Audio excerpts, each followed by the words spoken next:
Astaghfirullah. Yang saya kisahkan adalah Abu Salamah. Abu Salamah itu suatu ketika bermasalah dengan seorang musyrik Quraisy namanya Abu Aswad ibn Abiyali. Abu Aswad ibn Abiyali. Lah semasa keduanya melakukan bisnis, akhirnya kemudian namanya bisnis itu pasti ada masalah di tengah jalan. Makanya Allah mengatakan dalam Al-Quran, wa inna kathiran minal khulata la yabgi ba'duhu ba'dah. Kebanyakan orang yang bersyarikat itu pasti banyak masalah, pasti satunya akan mendolimi yang lainnya. Betapa banyak orang yang berbisnis akhirnya bermasalah di dalam, mungkin salah satunya mencurangi yang lainnya. Akhirnya kemudian Abu Salamah sepakat untuk membagi dua. Sudahlah, modal saya tarik, modalmu kamu tarik. Kemudian terjadi masalah. Lah sebab inilah kemudian Nabi SAW menceritakan kepada orang-orang Quraisy, khususnya kepada Abu Aswad ibn Abiyali ini, tentang kisah di zaman Bani Israel. Jadi zaman Bani Israel itu ada orang namanya Yahuda. Dia seorang muslim, pengikut Nabi Musa alaihi salatu wassalam. Dan yang kedua Qatarus namanya. Qatarus seorang kafir. Sama dua orang ini berbisnis, berniaga. Kemudian ada masalah, akhirnya modalnya ditarik dua-duanya. Ada yang mengatakan masing-masing mendapatkan 3.000 dinar, ada yang mengatakan 4.000 dinar. Lah Yahuda ini ketika sudah mengambil modalnya 4.000 atau 3.000 dinar ini, maka dia yang 1.000 kemudian dibelikan seorang budak. Setelah dia beli seorang budak, dia memerdekakan budak itu karena Allah Subhanahu wa ta'ala. Kemudian yang 1.000-nya lagi diberikan banyak pakaian, kemudian diinfakkan seluruh pakaiannya kepada fuqara wal masakin. Kemudian yang 1.000-nya lagi dia berikan makanan yang banyak, kemudian dia sedekahkan seluruhnya kepada fuqara wal masakin, dan dia hanya hidup dengan yang 1.000 itu. Dia pun hidup zuhud, wara, ya, seadanya, beribadah kepada Allah Subhanahu wa ta'ala. Lah adapun Qatarus, kawan bisnisnya yang kafir ini, dia tidak mau menginfakkan hartanya. Dia kufur dengan nikmat Allah Azza wa Jalla. Yang 1.000 dia belikan budak tapi untuk dipekerjakan. Kemudian yang 1.000 dia berikan 2 kebun. Kemudian yang 1.000-nya lagi menikahi wanita yang sangat cantik di kaumnya. Kemudian yang 1.000-nya lagi digunakan untuk berpoya-poya. Jadi kontras ini, yang satu diinfakkan semuanya, yang satu bakhil, medit, kikir, kemudian hanya berpoya-poya dengan dunia. Begitulah kehidupan manusia. Lah akhirnya Qatarus ini yang kufur nikmat ini, dia kembangkan hartanya. Subhanallah, Allah uji dia dengan kekayaan yang melimpah.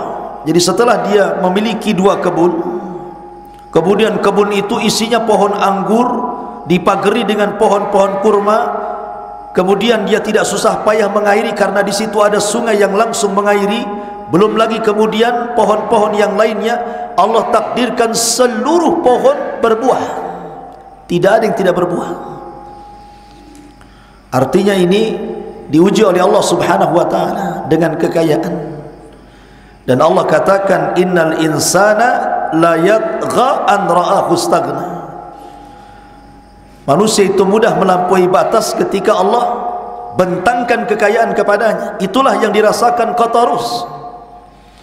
Semakin hari semakin banyak kekayaannya, semakin hari semakin banyak budak yang kemudian dipekerjakan di kebunnya, dan dia pun sombong dengan kekayaannya. Yahuda ini, karena dia hidupnya memang hanya untuk Allah Azza wa Jalla, karena hartanya semua sudah diinfakkan di jalan Allah. Pertanyaannya, boleh nggak seseorang itu menginfakkan semua hartanya? Sebagian para ulama mengatakan tidak boleh kalau dalam kondisi sakit yang tidak diharapkan kesembuhannya.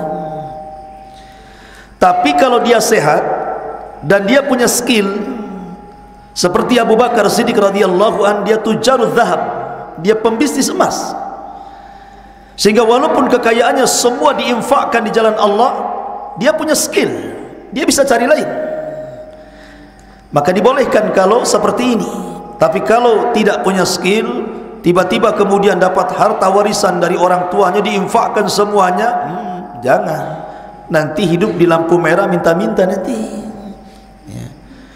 Jadi bolehnya seseorang menginfakkan seluruh harta itu, satu, dalam kondisi sehat, bukan karena sakit yang tidak diharapkan kesembuhannya. Yang kedua, punya skill, sehingga kalau diinfakkan, dia punya skill sehingga dia bisa bekerja tempat lain. Lah ini Yahuda ini, dia infakkan semua hartanya sehingga dia hidup fakir, tetapi dia menginfakkan itu karena ada harapan akan mendapatkan sorga akhirat, bukan sorga dunia. Akhirnya Allah uji dengan kefakiran. Jadi suatu ketika Yahuda ini, karena memang sudah susah hidupnya, semua harta diinfakkan, dia ingin cari kerja, sehingga dia ingat kawan bisnisnya dahulu, Qatarus ini. Dia ingin datang ke Qatarus, ya mudah-mudahan ada pekerjaan untuk dia, hanya untuk menyambung hidupnya saja, itu saja. Datanglah Yahuda ini kepada Qatarus, minta kerjaan. Tapi apa yang terjadi? Justru Qatarus menghina Yahuda dan mengatakanlah, dulu kan kita berbisnis dan kita bagi dua harta, kau mendapatkan 3.000, aku mendapatkan 3.000, loh kemana duitmu sekarang? Lihat uangku sekarang sudah jadi 2 kebun yang sangat megah. Lihat bagaimana pekerja-pekerjanya, lihat kekayaanku, lihat istriku, lihat anak-anakku, bangga dia. Akhirnya kemudian dinasihati sama Yahuda ini bahwa kekayaan itu datang dari Allah, bersyukurlah kau kepada Allah. Macam-macam dinasihati, tetapi sekali lagi orang yang sudah sombong, bakhil, kikir, medit, sudah tidak ada lagi. Yang ada kufur nikmat, yang ada kawannya ini diusir dari kebunnya. Sebab pengusiran itulah dia berdoa karena merasa dizalimi, agar kebunnya dihancurkan Allah Azza wa Jalla. Dari sinilah kisah dimulai. Allah Subhanahu wa taala berfirman, "Wadrib lahum mathalan rajulaini." Wahai Muhammad, berikan perumpamaan kepada mereka orang-orang kafir Quraisy itu tentang dua orang laki-laki di zaman Bani Israel, Yahuda dan Qatarus tadi.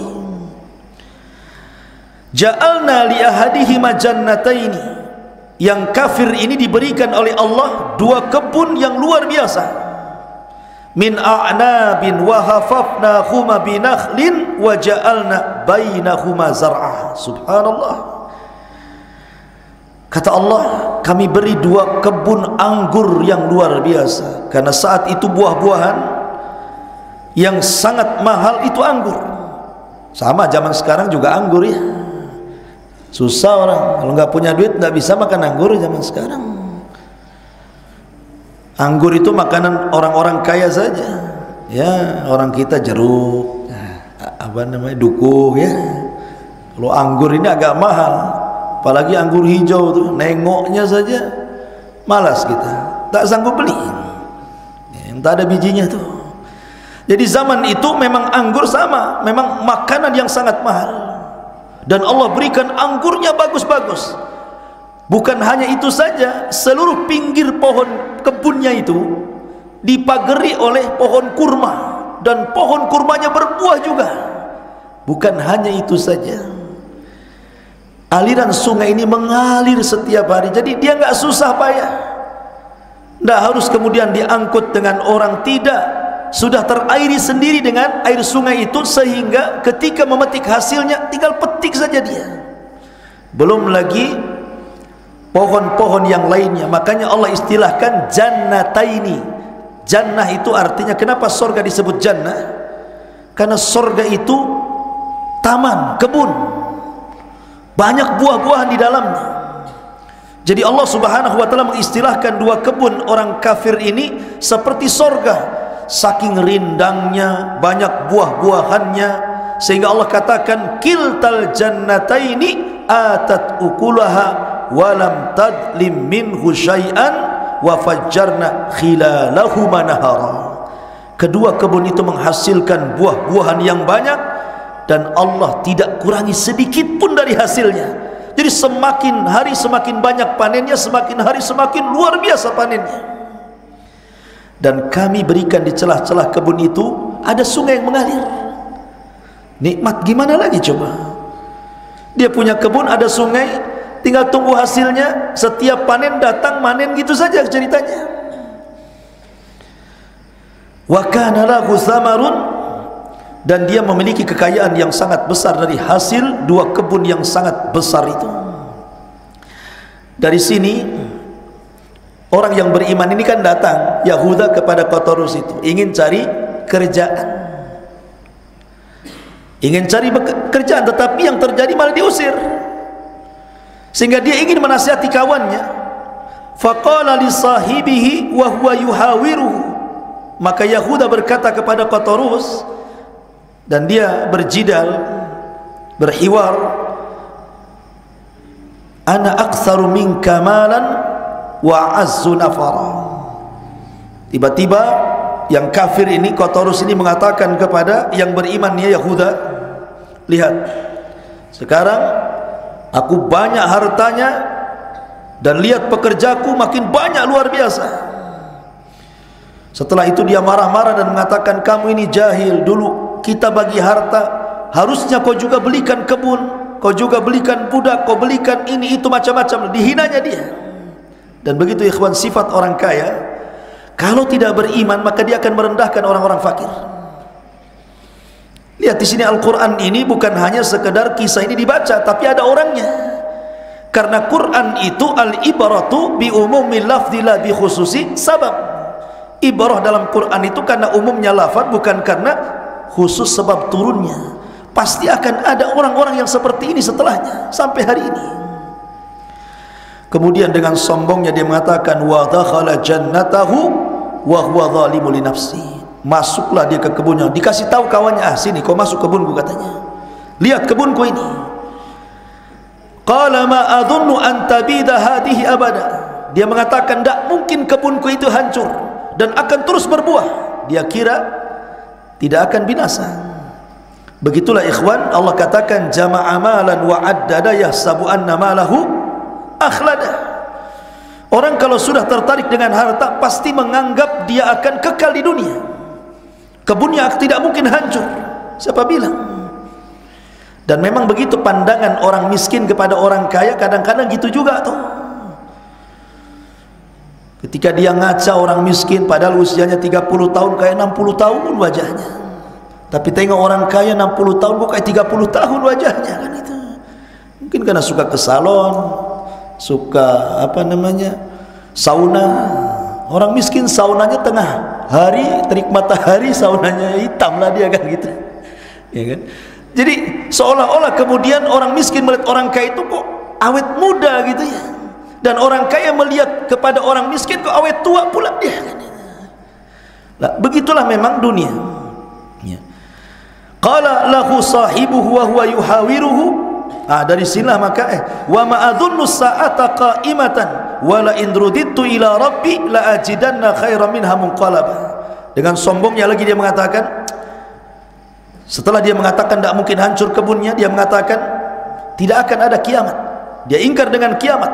Dan kalaupun ada kiamat, dia katakan pasti Allah akan memuliakan aku di akhirat karena Allah sudah muliakan aku di dunia. Itulah kata-kata Rabbi akraman. Ada orang-orang yang diberikan harta, dengan harta itu dia sangka Allah sedang muliakan dia, kan. Tapi kalau harta itu dicabut, Rabbi ahanan, Allah sedang menghinakan saya. Bukan itu kehinaan dan bukan itu pula kemuliaan. Makanya Rasul mengatakan, lau kanatid dunya ta'dilu janaha ba'udhatin masaqal kafiru syurbata ma'in, kata Rasul. Kalau dunia ini ada nilainya, kata Allah, walaupun hanya seperti sayap nyamuk, tentu orang kafir satu tetes air pun tidak akan dikasih minum sama Allah. Tapi karena dunia tidak ada nilainya, maka dunia berserikat. Mukmin punya harta, kafir punya harta. Namrud kaya, Fir'aun kaya, Qarun kaya, kan begitu. Karena memang tidak ada nilainya, makanya berserikat antara mukmin dan kafir. Dari sini orang yang beriman Yahuda ini coba menasihati Qatarus dan mengatakan, qala lahu sahibuhu wa huwa yuhawiruhu. Dia bantah di kata-katanya, akafarta billadzi khalaqa min turabin thumma min nutfatin thumma sawwaqa rajulan. Bagaimana mungkin kau bisa kufur kepada Allah, pada Allah yang menciptakan kamu dari tanah, kemudian dari segumpal mani, kemudian Allah jadikan kau sempurna sekarang? Siapa yang memberikan harta kepadamu? Itu Allah. Tetapi watak-watak Qarun itu ada. Apa watak Qarun? Innama utiya min ilmin indi. Kekayaan itu karena aku cerdas, karena aku kuliah, karena aku doktor, profesor gitu ya. Kalau aku bodoh mungkin aku nggak seperti ini. Seolah-olah kekayaan itu datang dari kemampuan dia, bukan karena Allah Azza wa Jalla. Siapa bilang? Di Surabaya itu ada orang kaya nggak sekolah, manajernya S1, S2, S3, S-teler gitu. Ya. Masyurul muslimin yang dimuliakan Allah Azza wa Jalla, lakinna huwallahu rabbi. Tetapi aku percaya bahwa ada Tuhan, ada Allah. Wala usyriku bi rabbi ahada. Saya tidak mungkin menyekutukan Allah dengan siapapun. Di sini ada faedah yang bagus, ikhwan. Dia mengatakan, laula dakhalta jannataka qulta masya Allah la quwata illa billah. Seandainya, ini Yahuda menasihati Qatarus ini, coba waktu kau tadi masuk ke kebun, memberitahu betapa indahnya kebunmu itu, kau katakan masya Allah la quwata illa billah, sungguh ini semua kehendak Allah, semua ini terwujud, tidak ada daya dan kekuatan kecuali pertolongan Allah. Kalau dia tadi mengucapkan kalimat itu, tentu kebunnya akan Allah berikan tambah nikmat. Dan di sini kata para ulama, ini doa dibaca kalau antum sedang dihasadi manusia. Jadi kalau antum diberikan oleh Allah rumah, diberikan oleh Allah kendaraan, diberikan oleh Allah anak-anak yang luar biasa, yang cakap, yang cantik, yang soleh, yang soleha, diberikan ilmu, maka katakanlah masya Allah la quwata illa billah. Katakan kalimat ini. Jadi baru beli mobil ya, baru beli rumah, nanti kalau antum sudah tua ya, Allah berikan kekayaan, setiap dapat kekayaan jangan lupa kata-kata ini, masya Allah la quwata illa billah. Karena ini kalimat bisa melawan orang hasad. Hilangnya harta orang itu karena hasad. Hasad inilah yang menghilangkan harta seseorang. Karena hasad itu artinya zawalun ni'mah li ghairi, menghendaki nikmat orang lain itu hilang. Maka cara melawan hasad itu dengan cara serahkan kepada Allah. Orang hasad itu tidak tahu, ikhwan. Mungkin tetangga kita sebelah kanan, sebelah kiri, depan, belakang hasad sama kita, kan tidak tahu mana satu yang hasad sama kita. Karena kita tidak tahu siapa yang hasad kepada kita. Dan orang hasad itu bisa saja nyewa dukun, nyewa orang, nyewa macam-macam, membuat fitnah kan itu supaya orang hancur. Itulah kerjaan orang hasad. Lah karena kita tidak bisa melawan mereka, karena tidak tahu siapa orangnya, hanya pertolongan Allah lah yang bisa melawan. Makanya di sini ada kata-kata masya Allahu la quwata illa billah. Lawan dengan kata-kata ini. Yang kedua, kata para ulama, lawanlah hasad dengan lawannya. Kalau hasad menghendaki harta kita hilang, maka lawan hasad itu berkah. Mintalah keberkahan, karena berkah itu artinya penambahan nikmat. Semoga Allah berkahi anak saya, harta saya, mobil saya, rumah saya, begitu ya, minta doa berkah. Lah Yahuda ini menasihati Qatarus, coba kalau kamu tadi masuk kebunmu mengucapkan kalimat ini, kemudian intarani ana aqallu minka malan wa walada, Kemudian sekalipun engkau anggap harta dan keturunanku lebih sedikit, tak ada masalah, tapi tolong kamu baca ini. Tapi dia tidak baca itu. Dengan sombongnya dia masuk ke kebunnya, memperlihatkan betapa kayanya dia gitu ya. Maka Yahuda ini akhirnya karena jengkel mendoakan doa keburukan. Apa doanya? Fa asa rabbi an yu'tiyani khairan min jannatika wa yursila 'alaiha khusbanan minas sama fatusbiha sa'idan zalaqa aw yusbiha ma'uha ghauran falan tastati'a lahu talaba. Mudah-mudahan Tuhanku, kata Yahuda kepada Qatarus ini, akan memberikan kepadaku kebun yang jauh lebih baik daripada kebunmu. Maksudnya kelak di akhirat. Nah, dia orang beriman ya. Dan dia mengirimkan petir dari langit kepada kebunmu, sehingga kebunmu menjadi tanah yang licin, atau airnya menjadi surut sehingga sungainya kering, dan engkau tidak akan menemukan sedikit pun pepohonan di atas kebunmu. Wah, ini doa yang dizalimi ikhwan mustajab. Ingat, dakwatul madlum laisa bainahu wa bainallah hijab. Doa orang yang dizalimi itu tidak ada perantara antara dia dengan Allah, langsung mubasyarah. Apa yang terjadi setelah doa ini? Wa uhita bi thamarihi. Akhirnya uhita bi thamarihi, ketika lihat kebunnya semua kering. Tidak ada satupun anggur yang berbuah, roboh dengan parap-parapnya sekali, dengan penyangga-penyanggahnya. Kurmanya roboh di mana-mana, kering, kelontang, enggak ada satupun buah di dalamnya. Wa uhita bi thamarihi fa asbaha yuqallibu kaffaihi ala ma anfaqa fiha. Dia pun kemudian menyesal betapa banyak harta yang sudah dia keluarkan untuk membeli kebunnya, membeli budaknya, memodalinya, tiba-tiba hancur seperti itu gitu ya. Wahia khawiyatun ala urushiha, sedangkan pohon-pohon anggurnya roboh bersama penyanggahnya, para-paranya. Dia pun baru sadar dan mengatakan, wa yaqulu ya laitani lam usyrik bi rabbi ahada. Duhai sekiranya aku tidak menyekutukan Allah, tidak sombong, tidak kikir, tidak bakhil. Tentu tidak seperti ini kondisinya.